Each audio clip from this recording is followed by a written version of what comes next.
संपूर्ण विश्व में एक ही वास्तविकता एवं एक ही ईश्वर है जो कि अनंत है, और वो है आपका वास्तविक गुण एवं आपकी प्रकृति।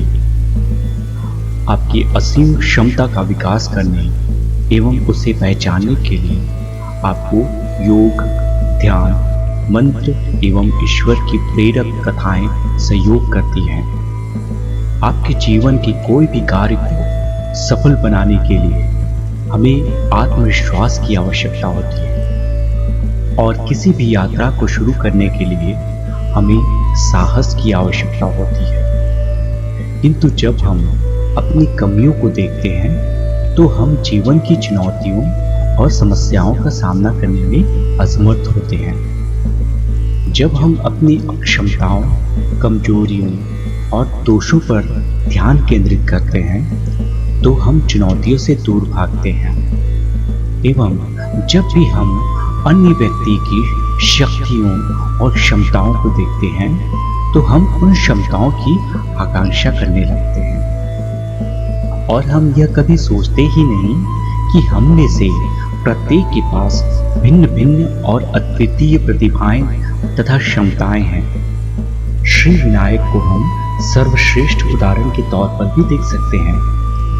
जब आप श्री गणेश के स्वरूप को देखते हैं तो आप उनके थुलथुले तोन के साथ उनका एक हाथी सा चेहरा देखते हैं।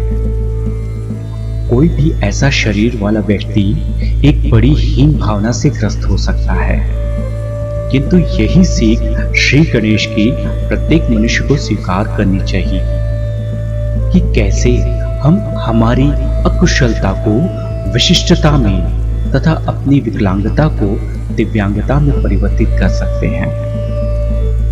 प्रत्येक मनुष्य जन्म से ही आत्म केंद्रित एवं इंद्रियों से प्रभावित रहता है, किंतु जब माता पिता, गुरुजन, समाज से शिक्षा मिलती है तो वह नैतिकता एवं परोपकारिता का महत्व समझता है।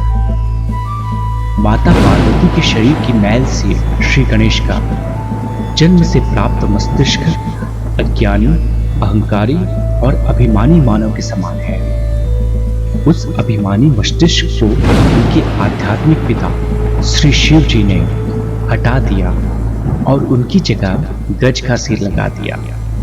यह गज का सिर ज्ञान, बुद्धि, आज्ञाकारिता एवं परोपकार से प्रेरित है। श्री गणेश का मुख हमारे अवचेतन मन में एक मार्गदर्शक छवि छोड़ता है।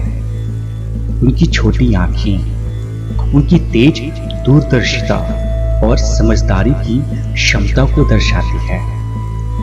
एक बुलंद दृष्टि और एक सुनने और सीखने की गहरी भावना को लिए बड़े कान और मस्तिष्क को शीतलता प्रदान करने वाले लंबे कर्ण, शांत मस्तिष्क जो कि किसी भी संकट का सामना करने के लिए आवश्यक है।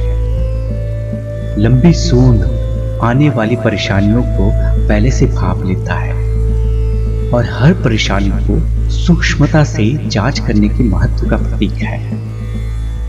टूटे दांत, एक दंत यह शिक्षा देते हैं कि व्यक्तिगत पसंद और पूर्वाग्रहों का हमारे निर्णय पर कोई आधार नहीं होना चाहिए।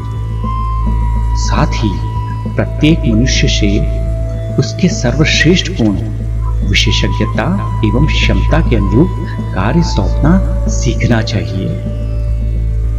उनका लंबा एवं बड़ा उदर सभी को समायोजित करने और किसी भी स्थिति में समायोजित करने की इनकी शक्ति को इंगित करता है।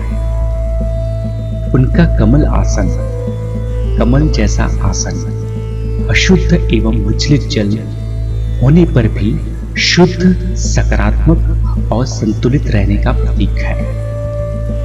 भूमि को स्पर्श करने वाले उनके दाहिने पैर, इसकी स्थिति से पता चलता है कि उनके निर्णय तथ्य पर आधारित है तथा निष्पक्ष हैं। मोदक अपनी इंद्रियों पर विजय का संकेत देता है तथा विचार, शब्द और कर्म में मिठास रखते हैं, जिससे रिश्तों में मधुरता आती है। जिस प्रकार इस मिठास में मोदक के हर कण का महत्व होता है, उसी प्रकार समस्त विश्व को परिवार की भावना से एकजुट करने के लिए प्रत्येक मनुष्य का योगदान होता है। और एक सफल नेतृत्व की कला इस प्रत्येक मनुष्य के योगदान को समायोजित योगदान में परिवर्तित करता है। गणेश जी की दो पत्नियां हैं, रिद्धि और सिद्धि। वे सत्य मार्ग से सफलता की प्राप्ति का संकेत देते हैं। अष्टविनायक नाम भी उनके 8 मुख्य नेतृत्व गुणों को पहचानने और लागू करने के सुझाव देते हैं, जिनमें धैर्य, विनम्रता, प्रेम, परिपक्वता और ज्ञान शामिल है। गणेश जी में सबसे सुंदर गुण है और वह यह है कि विषमताओं के बाद भी वे इन विषमताओं को भगवान की कृपा के स्वरूप में स्वीकार करते हैं। वे खुशी खुशी अपने माता पिता शिव द्वारा एवं पार्वती जी द्वारा दिए गए अपने हाथी के सिर को स्वीकार करते हैं और उसे अपनी विशिष्टता में परिवर्तित करते हैं। इसलिए हमें जो भी विशेषताएं हैं वे हमें अपने क्षेत्र में अग्रणी बना सकते हैं। हम साधारण नहीं हैं क्योंकि हम अलग हैं।